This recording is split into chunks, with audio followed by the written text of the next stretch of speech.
बिस्मिल्लाहिर्रहमानिर्रहीम। अस्सलाम वालेकुम। आज की हमारी टॉपिक है मोल।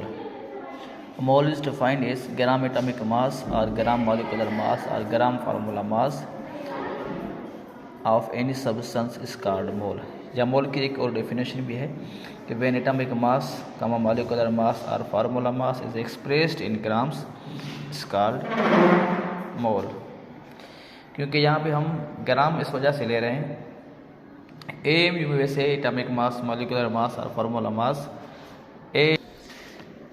एटॉमिक मास, मॉलिक्यूलर मास और फार्मूला मास जो है ना वो AMU में हमेशा डिनोट किया जाता है। तो AMU को मेजर करने के लिए हमारे पास कोई ऐसा इंस्ट्रूमेंट नहीं है, तो इस वजह से हमें उनको कन्वर्ट करना पड़ रहा है ग्राम में।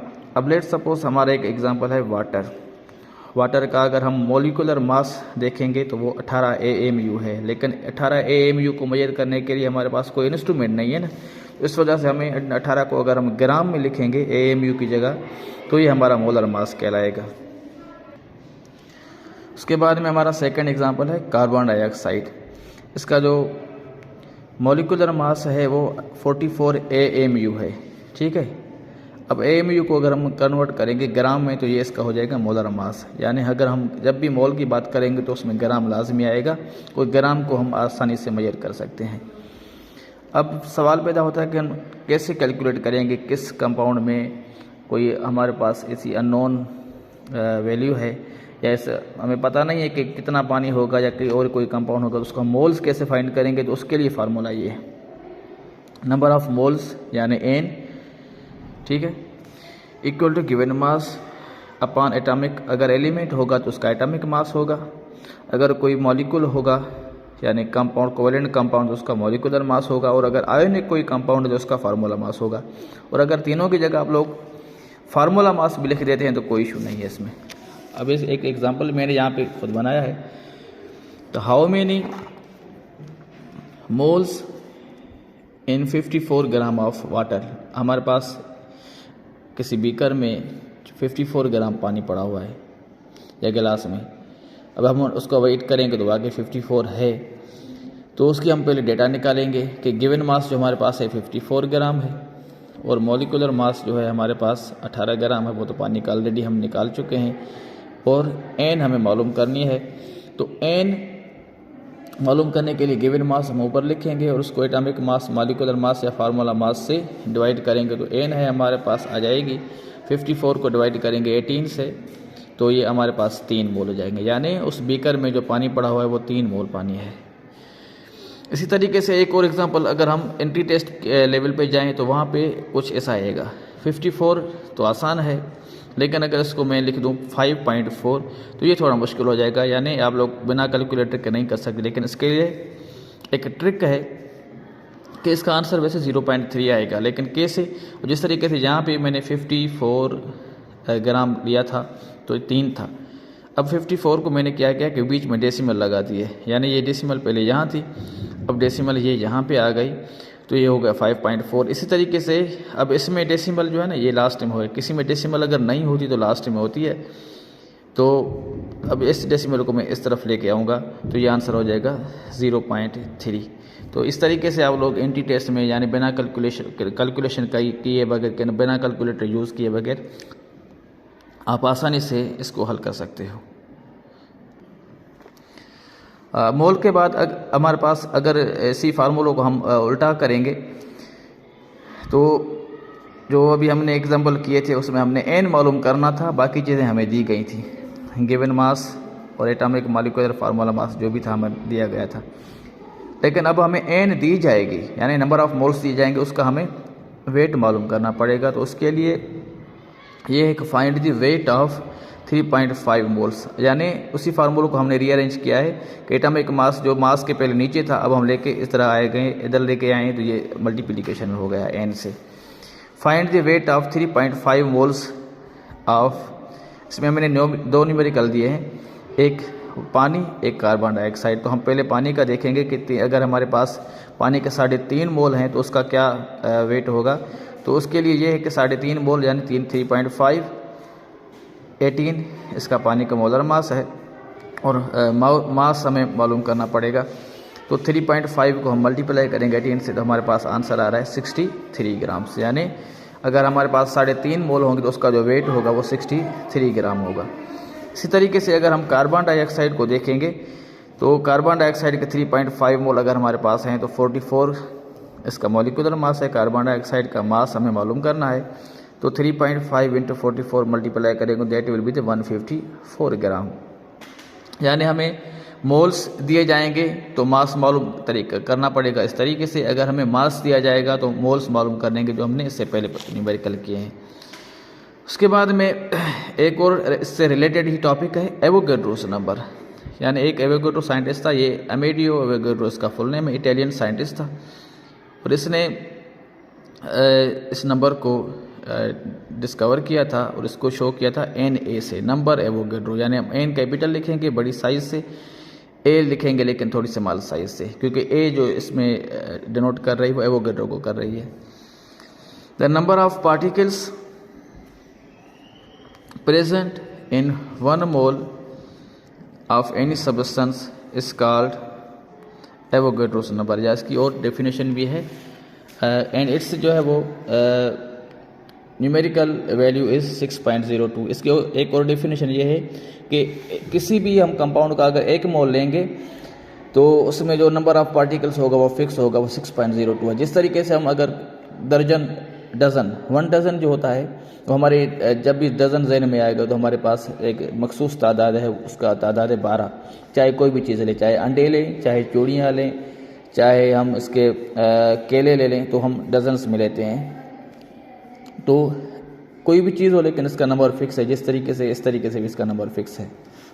लेट सपोज अगर हमारा 1 मोल पानी है, यानी आप से मैं अगर मैं कह दूं मुझे 1 मोल पानी पिलाएं, तो आप क्या लेंगी? 18 ग्राम। ये इसका हो गया वज़न। लेकिन इसमें तादाद कितनी होगी मॉलिक्यूल्स की? 6.02 × 10⁻23 मॉलिक्यूल्स होंगे, ठीक है। और अगर 1 मोल मुझे कार्बन चाहिए तो उसका वेट होगा 12 ग्राम। तो ये मोल जो हमें बताता है वो वेट बताता है, वज़न बताता है ग्राम्स। और इसमें जो पार्टिकल्स होंगे यानी इसमें एटम्स होंगे वो 6.02 × 10⁻23 एटम्स होंगे। अच्छा, इसमें एक और बात, जो कोवेलेंट कंपाउंड होगा उसमें मॉलिक्यूल्स काउंट किए जाएंगे, जो एलिमेंट होगा उसमें एटम्स काउंट किए जाएंगे, और जो आयोनिक कंपाउंड होगा जिस तरीके से NaCl है तो उसमें आयंस यहाँ पे लिए जाएंगे। और आयंस जब भी डिज़ोल्व की जाते हैं या उनको काउंट किया जाता है, उनकी तादाद डबल हो जाती है। यानी अगर हम 1 मोल 1 NaCl लेंगे तो उसका वेट तो होगा 58.5 ग्राम, लेकिन इसमें सोडियम के आयंस 6.02 × 10⁻23 और क्लोरीन के आयंस भी है 6.02 × 10⁻23, यानी आयंस की तादाद डबल हो जाती है। तो अब यहाँ से आप लोगों ने एक सुना होगा कि हमेशा हाई ब्लड प्रेशर जो मरीज़ होता है उसको नमक मना किया जाता है कि नमक ना खाएं जब उसका ब्लड प्रेशर बढ़ा हो, क्योंकि आयंस की तादाद डबल हो जाती है। इस आयंस की तादाद डबल होने की वजह से क्या होता है, उसके ब्लड प्रेशर यानी ऑस्मोटिक प्रेशर बढ़ जाता है, जिससे उसको एक ख़तरा होता है कि हो सकता है कोई और नुकसान ना हो जाए। इस वजह से ब्लड प्रेशर वाला मरीज़ जो है हमेशा नमक कम इस्तेमाल करेगा, क्योंकि आयंस की तादाद डबल हो जाती है। इसको कहते हैं ऑस्मोटिक प्रेशर या ब्लड प्रेशर। तो नंबर ऑफ पार्टिकल्स फाइंड करने के लिए given mass divided by atomic mass, molecular mass और फार्मूला मास तकरीबन वही। अगर इसको मैं यहाँ से हटा दूँ तो सिर्फ मोल ही बचता है, लेकिन इसी मोल को हम नंबर ऑफ एवोगैड्रो से यानी 6.02 × 10⁻23 से मल्टीप्लाई करेंगे तो हमारे पास तादाद मिल जाएगी पार्टिकल्स की। इसका न्यूमेरिकल कुछ ऐसे आएगा, how many molecules in 22 grams of the carbon dioxide. अब इसमें नंबर ऑफ पार्टिकल्स जो है वो 2 गिवन है, 44 मोलिकुलर मास है कार्बन डाइऑक्साइड का। इसको मल्टीप्लाई करेंगे 6.02 × 10⁻23 से, तो इसका आंसर आ जाएगा 3.01 × 10⁻23 मॉलिक्यूल्स। अगर इसी जगह मैं 22 की जगह 2.2 कर दूं तो एक आंसर डेसिमल इधर कर लें, या आपकी मर्जी, या एक इसका वैल्यू कम कर दें। 23 की जगह 22 कर देंगे तो आंसर फिर भी वही आएगा बिना कैलकुलेटर यूज़ किए। यानी ये टेक्निक आप इंटी टेस्ट में इस्तेमाल करेंगे। नंबर ऑफ पार्टिकल्स अगर दिए जाएं तो उनका वेट मालूम करना होगा, तो फिर उसी फार्मूलों को हमने रीअरेंज किया है। तो atomic mass, molecular mass, formula mass को हम इधर लेके आए, तो ये इससे मल्टीप्लाई हो जाएगा और जो एवोगाड्रोस नंबर है वो डिवाइड में आ जाएगा और इसको हम मास इन ग्राम फाइंड करेंगे। तो इसका एक न्यूमेरिकल है, what will be the weight of 9.003 into 10⁻23 atoms of the carbon, यानी अगर हमारे पास इतने एटम्स होंगे कार्बन के तो उनका वेट क्या होगा। तो इसका आंसर ये है कि 9.03 इंटू 10⁻23 इंटू 12, क्योंकि इसका जो मॉलिक्यूलर मास है, एटॉमिक मास है, वो 12 है कार्बन का और ये हमारे पास एवोगाड्रो नंबर वो फिक्स है। इसको अगर सॉल्व करेंगे तो इसका आंसर आएगा 1.5, फिर 1.5 से इसको मल्टीप्लाई करेंगे 12 को, तो 18 ग्राम इसका आंसर आएगा। ठीक है, उसके बाद में इसी से हम थोड़ा सा न्यूमेरिकल और बढ़ाएंगे। तो what will be the weight of 1 atom of carbon, अगर हमारे पास एक एटम कार्बन का हो या किसी और एलिमेंट का हो तो उसका हम क्या करेंगे। अब ये जिस तरीके से हमारे पास ये पार्टिकल्स की तादाद थी हमने ये लिखी थी, लेकिन यहाँ पे 1 है तो 1 को हम 12 से मल्टीप्लाई करेंगे तो आंसर 12 भी आएगा और उसको डिवाइड करेंगे 6.02 इंटू 10⁻23 से, तो हमारे पास आंसर आएगा 1.99 इंटू 10⁻23, क्योंकि ये 23 प्लस में जब ऊपर जाएंगे तो ये माइनस में इसका आंसर आएगा। और आप लोगों को पता होगा कि AMU एटॉमिक मास यूनिट क्या है, तो इसका वैल्यू है वो ये है, AMU इक्वल टू, इसको कैलकुलेट इस तरीके से किया जाता है वैल्यू का, वेट ऑफ सिंगल एटम के किसी भी एलिमेंट का, अगर हम एक एलिमेंट एटम का वेट निकालें फिर उसी एटम के एटॉमिक मास या मॉलिक्यूलर मास या फार्मूला मास से उसको डिवाइड करेंगे तो हमारे पास AMU का आ जाएगा। जो इस तरीके से जब हमने कार्बन का एक एटम का मास वेट कैलकुलेट किया है तो वो ये है 1.99 इंटू 10⁻23 और कार्बन का जो एटॉमिक मास है वो 12 है, डिवाइड करेंगे तो हमारे पास जो आंसर आएगा 1.65 इंटू 10⁻24 ग्राम, और यही AMU का वैल्यू है।